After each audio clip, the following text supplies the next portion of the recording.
June 2nd, 1899, 2 o'clock in the morning. The Union Pacific Overland Flyer moves fast through the sleeping frontier. 8 cars, dozens of passengers.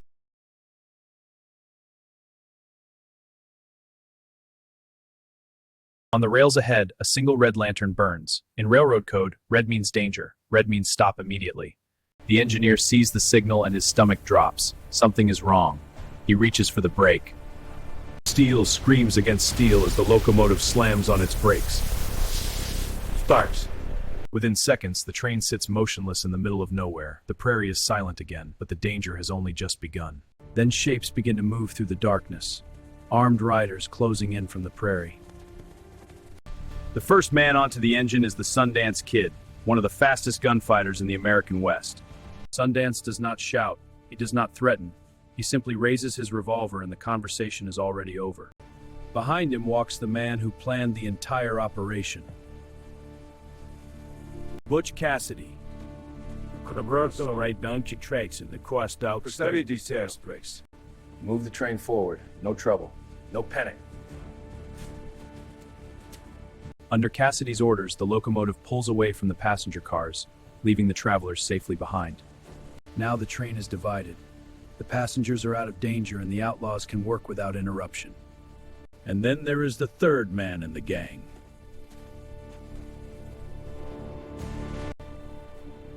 Kid Curry, a man feared even by other outlaws. Opening a train safe requires explosives, but Kid Curry has never believed in using small amounts. Cassidy instantly sees the problem. That is far too much time. The fuse is already burning. But the fuse is already burning. It's lit! 3 seconds.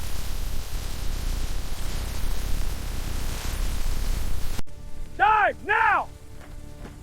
2 seconds.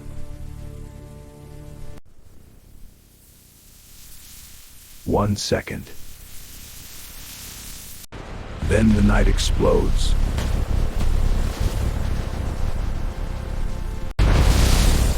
The express car is not opened, it is completely destroyed. And suddenly, money begins to fall from the sky. Thousands of dollars scatter across the Wyoming prairie. The wild bunch rush into the wreckage, grabbing everything they can. But Cassidy sees the truth immediately. This robbery has created a disaster. The explosion tears the express car apart. Steel, wood, and skies across the prairie. Money is everywhere. Thousands of banknotes spinning through the night air, falling across nearly 400 meters of prairie. Some of the money survives the blast, but most of it carries the scars of the explosion. The wild bunch gathers what they can, stuffing saddlebags as quickly as possible before anyone arrives. To them it looks like victory, a fortune scattered at their feet. But Butch Cassidy notices something the others do not. Every bill is damaged. Burn marks, torn edges, smoke stains. Every single one is now unique. And that means every bill can be identified.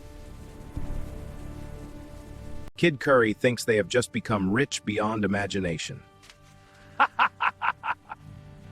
Look at these! They're burned to hell! I didn't know we could still use them! Use them! They're ruined! Worthless! Every serial number can be recorded. Every damaged bill becomes a piece of evidence. Instead of stealing clean money, they have created thousands of marked bills. Within minutes, they gather what they can and prepare to ride. Mount up! We ride now! Yeehaw! Let's go! They believe they have 4 hours before anyone even discovers the robbery. But someone survived the blast. And he will tell the railroad exactly what happened here. By sunrise, the news begins to spread across Wyoming. A message arrives in the city of Cheyenne. Train robbery at Wilcox, express car destroyed, outlaws heading north. The message reaches the man hired specifically to hunt train robbers. Joe Leffers, a professional manhunter working for the railroad. And he has something the outlaws did not expect. A special pursuit train designed for exactly this situation. Within 2 hours, the hunters are already on the rails, racing toward the crime scene at nearly 100 kilometers per hour. They believe no posse in the territory could ever catch them. But the men chasing them are not riding ordinary horses.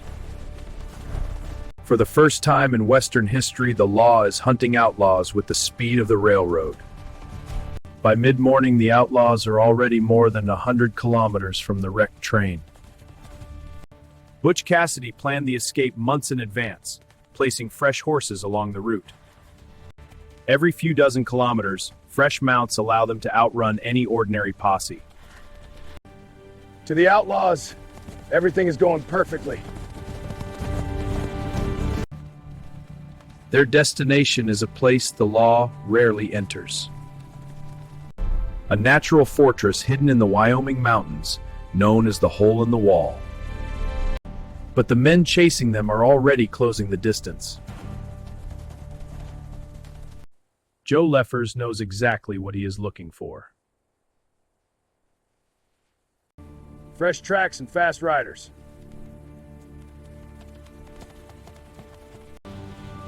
The hunt has officially begun. Sundance believes they are already safe. No ordinary lawman could possibly catch them now. But Cassidy cannot stop thinking about the money.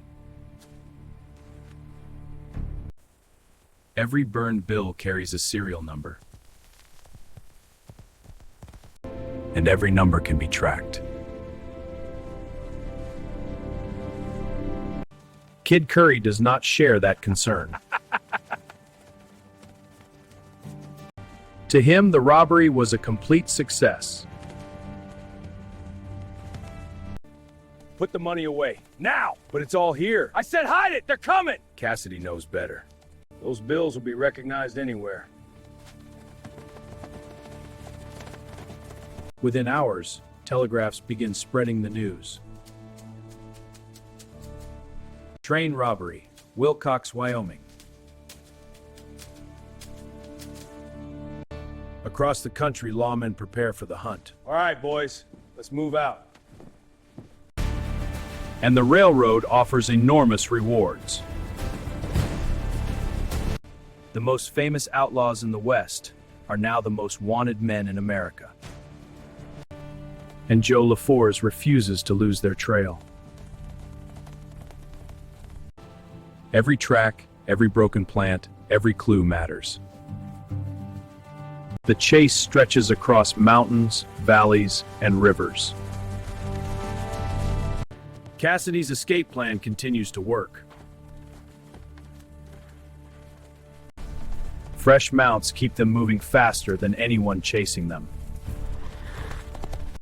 By evening, they believe the worst is behind them. But the hunters are still coming. The wild bunch thinks they are escaping with a fortune, but the real chase has only just begun. Inside Moscow's war rooms, the pressure was mounting. Every decision now carried consequences far beyond the battlefield. Thousands of miles away, another regime was preparing to play its part in a much larger geopolitical gamble. Behind closed doors, military planners reviewed proposals that could change the balance of power. Cargo began moving quietly through remote ports, hidden behind layers of secrecy.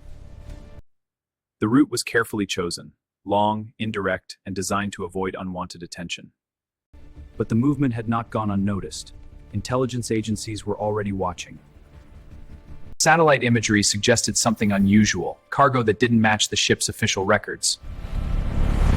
At the same time, urgent meetings were unfolding inside Russia's most powerful halls. Russian commanders were facing a harsh reality on the front lines. Months of fighting had taken a heavy toll. Supplies were being consumed faster than they could be replaced. Meanwhile, the mysterious shipment continued its long journey. The destination appeared increasingly clear. Confirmed. The route is active. Ships are en route. The shipment was heading toward Russia's eastern gateway. What arrived there would soon raise serious questions around the world. Within hours, the cargo began moving inland. Rail lines carried the mysterious shipment deeper into Russian territory. Across the Atlantic, military alliances were taking notice. Rumors of a secret arms deal were beginning to spread. But the leaders involved were staying silent. The cargo's final destination appeared to be military storage depots. What they found inside confirmed their suspicions. The supplies would soon make their way to the battlefield. And the war was about to intensify once again. For Western intelligence agencies, the evidence was becoming impossible to ignore. Detailed reports began circulating through the highest levels of government. We'll address all questions in due course. Soon the story would move from secret reports to global headlines. The geopolitical stakes were rising fast. And the partnership between two isolated powers was only beginning. Behind closed doors, diplomats prepared for difficult conversations. Because what had started as a quiet shipment could soon reshape the balance of power.